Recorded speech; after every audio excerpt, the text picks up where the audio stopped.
Hello दोस्तों, federal public service commission के syllabus के मुताबिक हम चलते आ रहे हैं। 1 मंथ प्लान में ऐसी कोई चीज नहीं जो कि मैंने आपको नहीं बताई। कंप्लीट सिलेबस कर लिया है और आज हम एजुकेशनल मूवमेंट जो कि सिलेबस में मौजूद है, आप सिलेबस देखें उसके बाद मेरा लेक्चर देखें।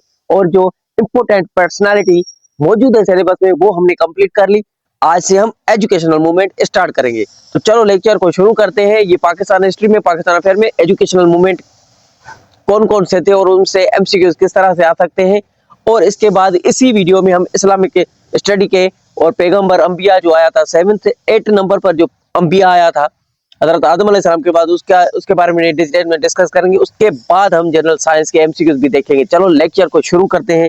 तो नंबर 1 पर एमसीक्यू आता है, the Aligarh movement was started by home. Aligarh जो मूवमेंट स्टार्ट हुआ था एजुकेशन में, तो ठीक है, अलीगढ़ मूवमेंट ये किसने स्टार्ट किया था? ये अलीगढ़ मूवमेंट सर सईद अहमद खान ने स्टार्ट किया था। ठीक है, ये थोड़ा उर्दू में आपके लिए मैंने लिखा है ताकि आपको याद हो जाए। दूसरे नंबर पर एमसीक्यू आता है, the main aim of Aligarh movement was, Aligarh एक एजुकेशनल मूवमेंट था। ठीक है, इसका मेन मकसद क्या था? इसका मेन मकसद ये था कि मुसलमानों को तालीम दिलाना। ठीक है, एजुकेशन में मुसलमानों को आगे करना, अपलिफ्ट, ऊपर करना। आगे चलते हैं। तो तीसरे नंबर पर एमसीक्यू आता है, the Mohammad and Anglo Oriental College थी, ये भी एजुकेशनल है। ठीक है, तो ये कॉलेज किसने बनाई थी? ये सर सईद अहमद खान ने 1875 में बनाई थी। ठीक है, ये डेट याद रखनी है आपको। ठीक है, ये Mohammad and Anglo Oriental College ये 1875 में बनी थी, ये याद रखना। आगे चलो। फोर्थ नंबर पर एमसीक्यू आता है, MAO college letter become which university. ये जो ऊपर मैंने बताई मोहम्मद एंड ओरिएंटल एंग्लो, ये बाद में चल के यूनिवर्सिटी बनी थी ये। ठीक है, और ये कौन सी यूनिवर्सिटी बनी थी? नाम इसका, ये कॉलेज यूनिवर्सिटी अलीगढ़ मुस्लिम यूनिवर्सिटी बनी थी। ठीक है, ये लिखा हुआ है क्या? अलीगढ़ मुस्लिम यूनिवर्सिटी बनी थी। ठीक है। 5 नंबर पर एमसीक्यू आता है, एजुकेशनल मूवमेंट का the foundation stone of MAO college led by. अब ये इसकी बुनियाद किसने रखी थी? तो इसको लॉर्ड लेटन, ये अंग्रेज था, इसने रखी थी, लेकिन सारा कुछ सर सईद अहमद खान का था। 6 नंबर पर एमसीक्यू आता है, Deoband movement was found in 1867 को ये देवबंद मूवमेंट शुरू हुआ था। ये भी पाकिस्तान की हिस्ट्री में एजुकेशनल मूवमेंट में आता है। ठीक है, आगे चलते हैं। तो ये लिखा हुआ है, स्टार्ट हुआ था। 7 नंबर पर एमसीक्यू आता है, the founder of Deoband movement. ये देवबंद जो मूवमेंट शुरू हुई थी, ये तालीम था, ये मदरसा था, ये इस्लामी हिस्ट्री में आता है। ठीक है, तो पाकिस्तान की हिस्ट्री में आता है। ये मौलाना मोहम्मद कासिम ननोतवी साहब ने इस मूवमेंट को शुरू किया था, फाउंडर थे ये। ठीक है, ये उर्दू में थोड़ी आपके लिए एक्सप्लेनेशन। 8 नंबर पर एमसीक्यू आता है, the Deoband madrasa was formally known as. इसको किस नाम से जाना जाता है? इसको असल नाम इसका है दारुल उलूम देवबंद। ठीक है, ये आज भी हिंदुस्तान में सबसे बड़ा मदरसा है। इसे ऑफिशियल नाम दारुल देवबंद है। ठीक है, इसका ऑफिशियल नाम। 9th नंबर पर एमसीक्यू आता है, the Deoband movement emphasised. Deoband movement जो है ये किस पर जोर दिया? इसने तालीम में किस चीज पर ज्यादा जोर दिया? इस मूवमेंट का फोकस इस्लामी तालीम पर था, क्योंकि सर सैयद अहमद खान की जो यूनिवर्सिटी, जो कॉलेजेस हमने पहले बात की, वो उसने बनाई थी, तो उसका फोकस सिर्फ अंग्रेजी तालीम पर था। ठीक है, अगर मुसलमानों को अंग्रेजी आएगी तो वो अपने हकूक और अपने सियासी, मजहबी हर चीज में आगे बढ़ सकते हैं। अगर उनको इंग्लिश नहीं आएगी तो वो हर चीज में पीछे होंगे, हिंदू उनसे आगे चले जाएंगे। ये हिस्ट्री मूवमेंट ये चल रहा था, पाकिस्तान और इंडिया का स्ट्रगल, इसके लिए ये मूवमेंट पढ़ाए जाते हैं। आगे चलते हैं। 10th नंबर पर MCQ आता है, the नदवत Ulamae Islam establish in 1894। अब जो सर सईद अहमद खान आए, पहले वार ऑफ इंडिपेंडेंस हुई, सर सईद अहमद खान आए, उसके बाद दारुल उलूम देवबंद आया, उसके बाद नदवत उलमाए इस्लाम ये बनी। ठीक है, तो ये मूवमेंट एजुकेशनल मूवमेंट इस तरह से चलती है। यहाँ से ही अलीगढ़, सर सईद अहमद और अलीगढ़ से ही एजुकेशनल मूवमेंट स्टार्ट हुआ था। ठीक है, तो नदवत उलमाए इस्लाम 1894 में लखनऊ में कायम हुआ। ठीक है, ये लिखा हुआ है, एक्सप्लेनेशन आपके लिए थोड़ी। और 11th नंबर पर एमसीक्यू आता है, the main aim of Nadwat Ulamae इस्लाम।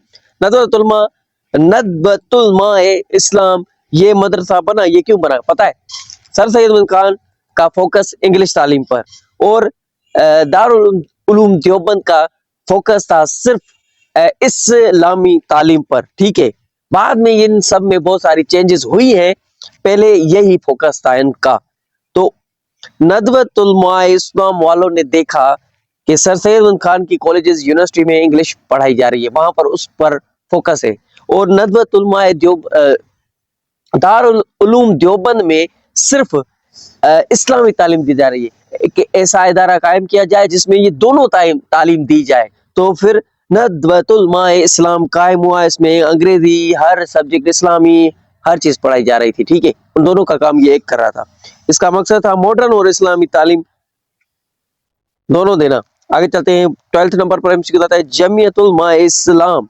अब देखो ये एजुकेशनल मूवमेंट है, ये भी हिस्ट्री में आया था। जमीयतुल उलमा इस्लामिया इन फाउंडेड 1920 में ये एजुकेशनल मूवमेंट आया था। जमिया मिलिया इस्लामिया 1920 में दिल्ली में बनी, ठीक है। 30 नंबर पर एमसीक्यू आता है the Jamia Millia Islamia establish as the protest against British control over Aligarh College. जो बरतानिया का यहाँ पर कंट्रोल था, उनको यहाँ से बिल्कुल खत्म करना, मुसलमानों को और मदरसों को अपनी तालीम को बचाना, इनका ये फोकस था। जमिया मिलिया है इस्लामिया, ये कॉलेज ब्रिटिश कंट्रोल के खिलाफ प्रोटेस्ट करने के लिए बनाया गया, ठीक है।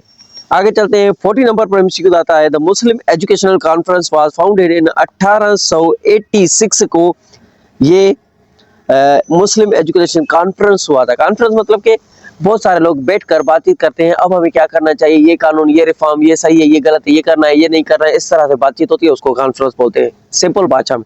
आगे चलते हैं, देखो 1886 में सर सैयद अहमद खान ने मुस्लिम एजुकेशन कॉन्फ्रेंस बनाई थी, ठीक है, ये भी एजुकेशन में आता है। तो 15 नंबर पर एमसीक्यू आता है the main objective of Muslim educational conference was. अब इस मुस्लिम की जो ये एजुकेशनल कॉन्फ्रेंस हुआ था, इसका मेन ऑब्जेक्टिव मतलब कि मेन मकसद क्या था इसका, to spread modern education among the Muslims, ठीक है, मुसलमानों के बीच में एजुकेशन फैलाना। और मॉडर्न एजुकेशन किसको कहा जाता है, साइंस भी उसमें पढ़ाई जाए और अंग्रेजी भी सिखाई जाए। आगे चलते हैं, मकसद था मुसलमानों को मॉडर्न तालीम हासिल करने के लिए। 60 नंबर पर एमसीक्यू आता है the motto of Aligarh movement बाद। मकसद, मोटो का मतलब ये होता है मेन मकसद, क्या था उसका मोटो, पर्पस क्या था, तो एजुकेशन और प्रोग्रेस, मुसलमानों की तालीम दे, मुसलमानों को तालीम देना और उसको तरक्की दिलाना मुसलमानों को, ठीक है। आगे चलते हैं, अलीगढ़ मूवमेंट का नारा था तालीम, नारा था नारा नारा नारा। 70 नंबर पर एमसीक्यू आता है the most important outcome of Aligarh movement was. Aligarh movement का मेन जो इम्पोर्टेंस, जो अहम जो आउटकम निकला वो क्या निकला, उसका मतलब कि हमें क्या मिला उससे, हमें वो creation of educate Muslim leadership, हमें तालीम याफ्ता एक लीडर्स मिले आगे चल के, इनसे पढ़कर जो बने, ठीक है। इस मूवमेंट में एजुकेशन मुस्लिम लीडरशिप पैदा हुई, ठीक है। 1800 में 18 नंबर पर एमसीक्यू आता है the Aligarh movement prepare the ground for Pakistan movement. Aligarh movement, ये तालीम एजुकेशनल मूवमेंट स्टार्ट हुआ था, सर सैयद अहमद खान ने इस मूवमेंट को शुरू किया था, तो ये पाकिस्तान का एक बहुत बड़ा मूवमेंट बन गया, जिसकी वजह से आगे चल के पाकिस्तान आजाद हुआ, दो मुल्क बने, इंडिया और पाकिस्तान। आगे चलते हैं, ये मूवमेंट पाकिस्तान मूवमेंट की बुनियाद बनी, ठीक है। तो 19 नंबर पर एमसीक्यू आता है in which movement promoted both religion and modern education together. Nadwatul Ulama Islam दोनों तालीम सिस्टम को मिला दिया, ये मैंने आपको समझा दिया एमसीक्यू, ठीक है। तो ऐसे एमसीक्यूज एमपीटी स्क्रीन टेस्ट में आते हैं। 20 नंबर पे और लास्ट एमसीक्यूज है, उसके बाद इस्लामिक स्टडी के अंबिया के बारे में बात करते हैं। हजरत आदम अलैहिस्सलाम के बाद जो 25 पैगंबर आए और उनके बारे में हम जो टाइटल और उनकी कौम के ऊपर जो अजाब आए और उनका नाम और ये सब कुछ जो एमपीटी स्क्रीन टेस्ट में पूछा जाता है, बर्थ टू डेथ हर पैगंबर की मैंने बात की है। The slogan Muslims should get modern education to survive belong to।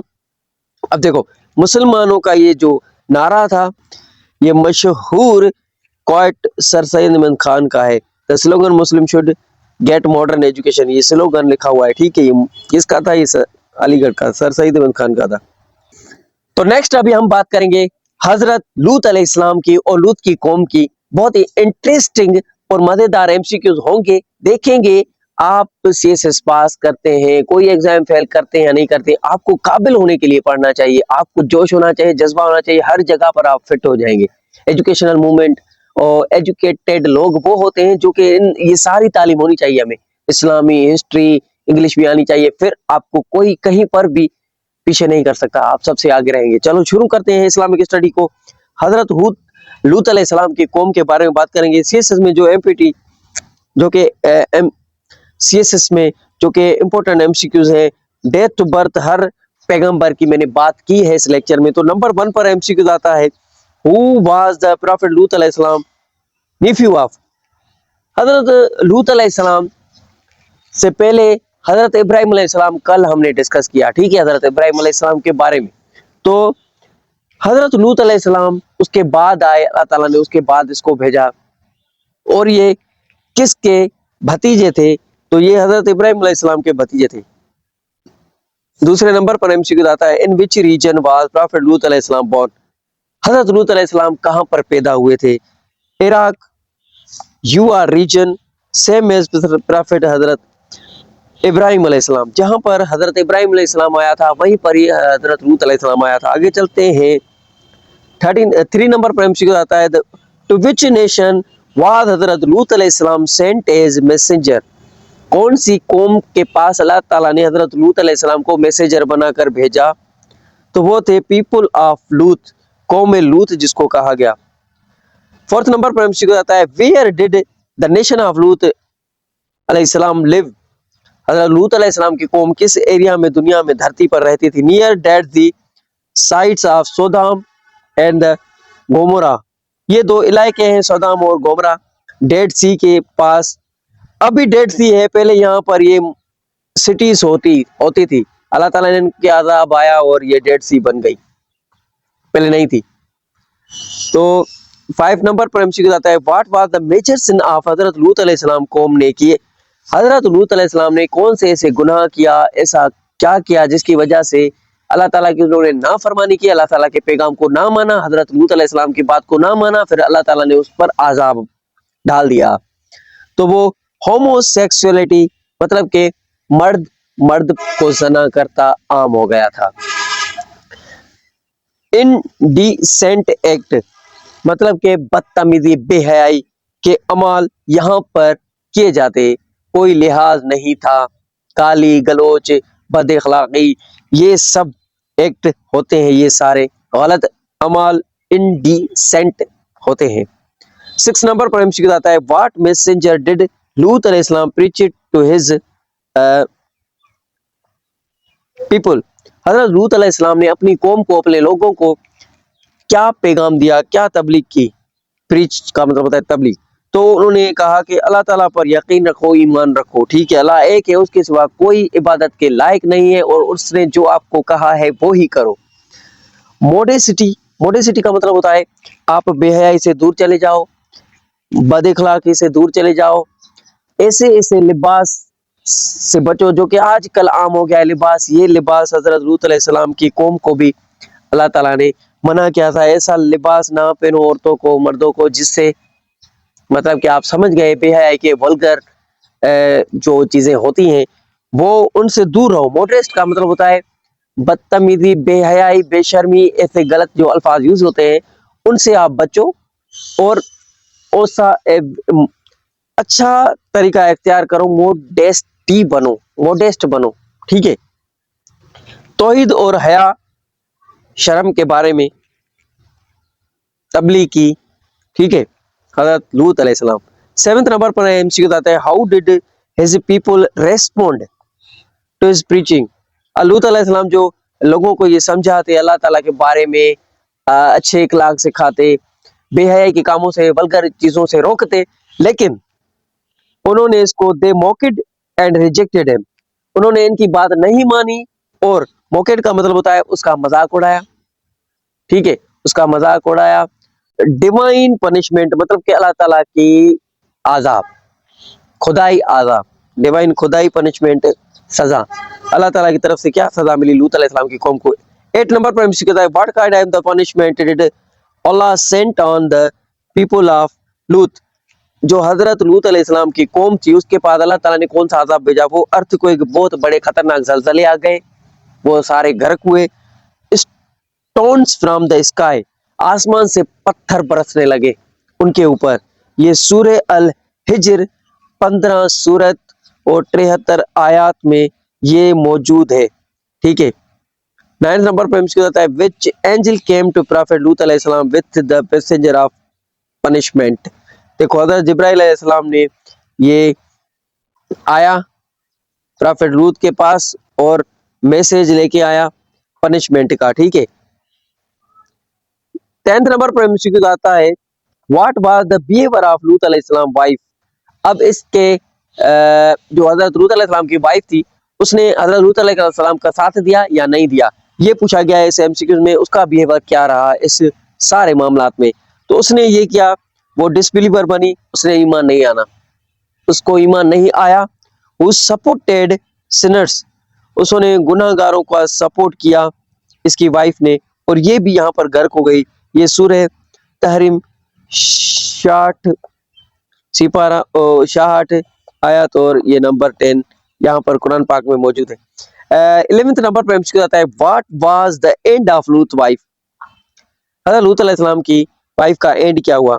She पर्निश्ड in the punishment, उनको गर्क किया गया उस अल्लाह ताला के अजाब में, जो अल्लाह ताला ने पनिश दी। अर्थक्वेक आई और ऊपर आसमान से पत्थर गिरे तो ये उसमें गर्क हो गई, तबाह हो गई, बर्बाद हो गई, खत्म हो गई।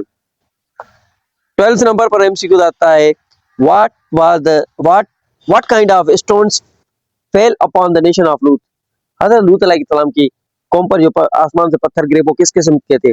स्टोन्स ऑफ बेकेड क्ले, ये मिट्टी होती है उसके थे, ठीक है। ये इस सूरत में मौजूद है कुरान पाक की हूद सूरत में, ठीक है। Migration and death. 30 नंबर पर एमसीक्यू आता है व्हेन डिड हज़रत लूत अलैहिस्सलाम migrate from his city before the punishment by commanded अल्लाह। अल्लाह ताला ने हुक्म दिया इस शहर को अब तुम माइग्रेट करो, यहाँ से तुम चले जाओ, इनके ऊपर मैं अजाब डालूंगा। तो अल्लाह ताला के कहने पर हुक्म पर हजरत लूत अलैहिस्सलाम वहां से चले गए और उन लोगों के पास अजाब आ गया, वो सारे गर्क हो गए, हजरत लूत अलैहिस्सलाम निकल गया। 40 नंबर पर एमसीक्यू आता है वेयर डिड लूत अलैहिस्सलाम माइग्रेट टू फलस्तीन। हजरत लूत अलैहिस्सलाम जब उनकी कौम पर अजाब आया तो वो वहां से निकलकर फलस्तीन चला गया। आगे चलते हैं। 15 नंबर पर एमसीक्यू आता है विच 15 नंबर पर एमसीक्यू आता है what is the main lesson from the story of Hazrat Lut अलैहिस्सलाम।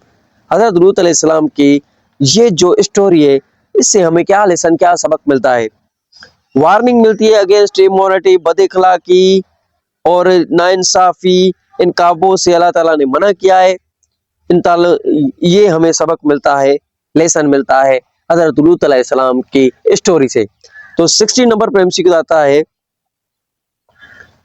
What was the main city of people of लूत। हजरत लूत अलैहिस्सलाम की कौम जो रहती थी वो किस एरिया में रहती थी, किस सिटी में रहती थी। सोदाम, गोमोरा, ये दो सिटीज थे, सिटीज के ये नाम है, ठीक है। तो यहाँ पर ये रहती थी और इनको गर्क किया गया दोनों सिटीज को। आज यहाँ पर डेड सी समंदर है, उसके नीचे ये दोनों है, ठीक है। आजाब की वजह से ये समंदर के नीचे, अल्लाह ताला ने आजाब के बाद इसको नीचे कर दिया। 70 नंबर पर एमसीक्यू आता है after the punishment what happened to the land of Lut people. Hazrat लूत अलैहिस्सलाम की कौम आजाब आया, उसके बाद उनके साथ क्या हुआ। उनके बाद इट टर्न इनटू लेक, ये डेड सी एक लेक बनी हुई है, आज आपको पता है ये, ठीक है। ये तुर्की के उस पार मौजूद है, अजरबैजान कंट्री के साइड में। तो 80 नंबर पर एमसीक्यू आता है वेयर डिड लूत अलैहिस्सलाम पास्ड अवे।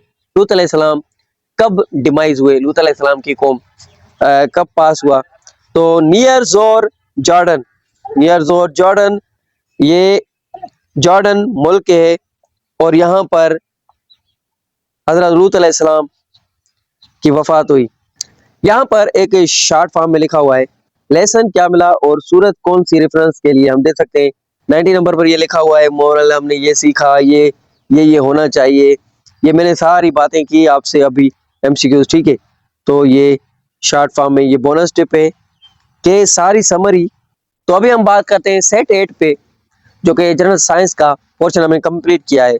सेल का फंक्शन स्ट्रक्चर क्या है, ये मैंने बहुत बार लेक्चर दे दिया है, फिर भी रिपीटेड एरिया हो रही है। मैं मानता हूँ रिपीट हो रहा है कंटेंट, एमसीक्यूज एक एक दो दो रिपीट हो रहे हैं, लेकिन बहुत सारे एमसीक्यूज मुख्तलिफ हैं और उनमें बहुत सारी चेंजेस होती है, वो आपको गौर करनी होती है। क्योंकि कहीं पर उनकी मेजरमेंट पूछी जाती है सेम एमसीक्यूज की, कहीं पर उनके यूनिट्स पूछे जाते हैं, तो इसके लिए रिपीट होते हैं लेकिन चेंजेस होती है। स्ट्रक्चर और फंक्शन देखेंगे। बायोलॉजिकल साइंस हमने फिजिकल साइंस को कंप्लीट कर लिया। फिजिकल साइंस में बहुत कुछ आता है, लेकिन बहुत सारे हमने एमसीक्यूज कंप्लीट किए हैं। सेल की थ्योरी नंबर 1 एमसीक्यू ये बन रहा है, तो सेल की थ्योरी क्या है और किसने दी थी ये? सेचल्डेन सेचवान्स, ये नाम है, आपको साइंस टेस्ट के नाम लिखने होंगे, याद करने होंगे। ये लिखी हुई है थ्योरी कब बनी और कैसे बनी और क्या क्या एक्सप्लेनेशन रोमन में आप देखकर स्टॉप करके पढ़े। दूसरे नंबर पर एमसीक्यू आता है who modified cell theory by stating that new cells arise from the pre existing cell. ठीक है, तो ये रोडल्फ वर्चाउन, ये नाम आपको याद रखने हैं, कितने भी मुश्किल हो बार बार इनको रिपीट करो। एपीडी स्क्रीन टेस्ट में कोई माफी नहीं, ये सवाल पूछे जाएंगे। सीएसएस आसान भी नहीं है तो मुश्किल भी नहीं है, तो बीच का काम है, मेहनत का काम है, करना है याद, ये सब कुछ पढ़ना है जो सिलेबस में दिया है। विर्चाओ 1855 में इन्होंने कहा ओमनिस सेल्यूसे सेला, सेल्यूलर ये हमारी मोबाइल में होता है, हर सेल पहले वाले सेल से बनती है, ये इसमें बताया गया था। ठीक है, दूसरे नंबर पर एमसीक्यू है, वो ऊपर में डिटेल था। सेल के टाइप कितने होते हैं? Which of the following are the prokaryotic cells, ये क्या होते हैं? ये बैक्टीरियाज होते हैं, लिखा हुआ है। फोर्थ नंबर पर एमसीक्यू आता है plant and the animal cells are example eukaryotic. ठीक है, प्रोनाउंसिएशन करना आपको यार, ये बहुत डिफिकल्ट है, लेकिन एमपीटी स्किल टेस्ट में आएंगे। प्रोनाउंसिएशन में थोड़ा बहुत हो जाता है, लफ्ज ऐसे लिखे होते हैं, यूकोरियोटिक पता नहीं क्या है। सेल ऑर्गेनेलिज्म्स, ये क्या है? ये power house of cell is called mitochondria, ये आपने पढ़ा होगा। Which organelle is responsible for protein synthesis? Ribosomes। ठीक है, ये एमसीक्यू थे, याद रखो। 7th नंबर पर एमसीक्यू आता है photosynthesis occurred in the organelles, chloroplast, ये पेड़ पौधों में होता है। एमसीक्यू आता है 8 नंबर पर which organelle digest born out of the cell? Lysosome. 9th number पर एमसीक्यू आता है mitosis result in two diploid identical cells. 10th number पर और लास्ट आता है रिप्रोडक्टिव सेल्स गैमेटिक्स, क्या है?